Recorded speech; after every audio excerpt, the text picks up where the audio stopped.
এত দেরিতে আপনি ওটিটিতে কেন? Thank you so much. দেরিতে এই জন্য যে মানে আমি ফিল্মটা যত আর্লি করে ফেলেছি, ফিল্মের জন্য আমার একটু টাইম নেওয়া উচিত ছিল। আমি যখন ফিল্ম স্টার্ট করে মডেলিং থেকে, সো এই জন্য মনে হয়েছে যে মানে ওটিটিতে সুযোগ তো অনেক অফার এসেছে, যদি ওগুলো যদি আমি করে ফেলতাম হয়তো বা রায়হান রাফির সাথে এই কাজটা হয়তো বা আরও লেন্দি হয়ে যেত বা হতোই না। সো আমার ইচ্ছাই ছিল যে আমি এমন একজন ডিরেক্টরের সাথে কাজ করব যে দেশের এই মুহূর্তের সেরা ডিরেক্টর, এবং যার সাথে কাজ করে আমি আসলেই খুব তৃপ্তি। সো এই জন্য একটু দেরি করে স্টার্ট করা।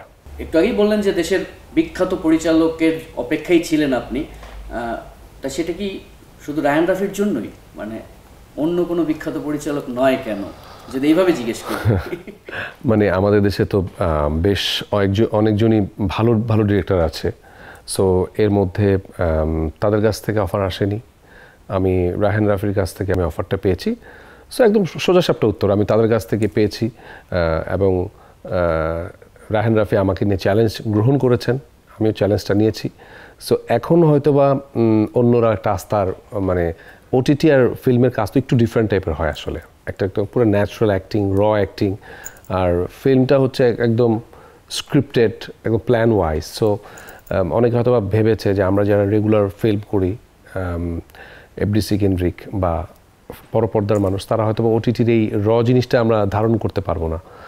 বাট আমার মনে হয় যে অন্যান্য ডিরেক্টররাও হয়তো বা যারা দেখবেন এই কাজটা, তাদের ধারণা চেঞ্জ হয়ে যাবে। সো এই জন্য পুরো ক্রেডিট আসলে আমি রায়হান রাফিকেই দিতে চাই। পার্শ্ববর্তী দেশের সাথে যদি তুলনা করে বলি, ওটিটি এখনো আমাদের দেশে সেইভাবে আলোড়ন এখনো তৈরি করতে পারেনি, আপনিও খুব ভালো করেই জানেন, কিন্তু আমরা করছি, ভালো ভালো অনেক কাজই আসছে।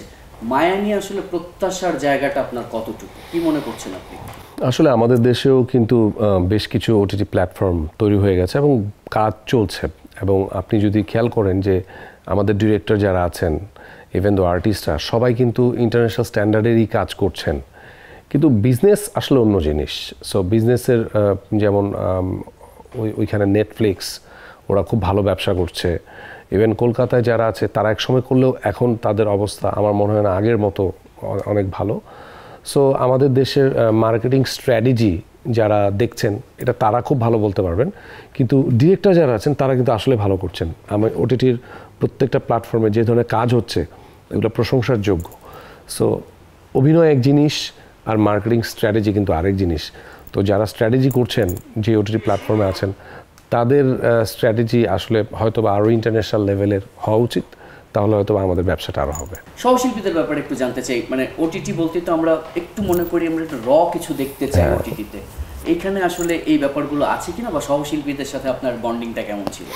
আসলে মায়া হচ্ছে কি একটা জীবনের গল্প, মানে এই গল্পটার সাথে বাংলাদেশের 50-60% মানুষ তাদের ফ্যামিলির কোনো মেম্বারকে রিলেট করতে পারবে।